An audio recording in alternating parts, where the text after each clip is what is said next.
Hey everyone, welcome back. Today, we're diving into something super exciting.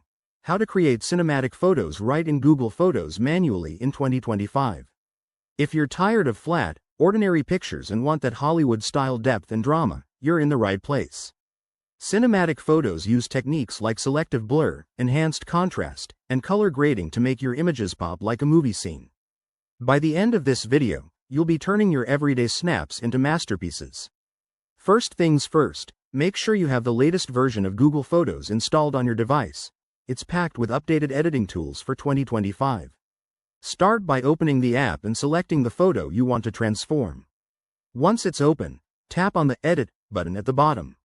This is where the magic happens. Now, let's get into the steps. Head over to the Tools section and look for the Depth or Portrait mode if your photo has people or objects. Manually adjust the blur effect to focus on your subject while softening the background. This creates that dreamy, cinematic depth of field. Next, go to the Adjust tab to tweak the exposure, highlights, and shadows.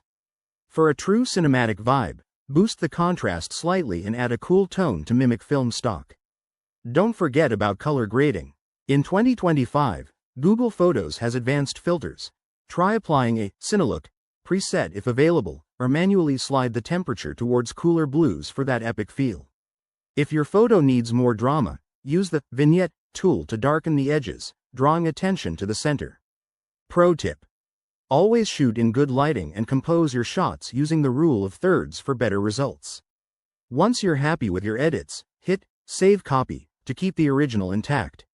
Now, share your cinematic creation on social media and watch the likes roll in. There you have it. Creating cinematic photos in Google Photos is easier than you think. Give it a try and experiment with your own style.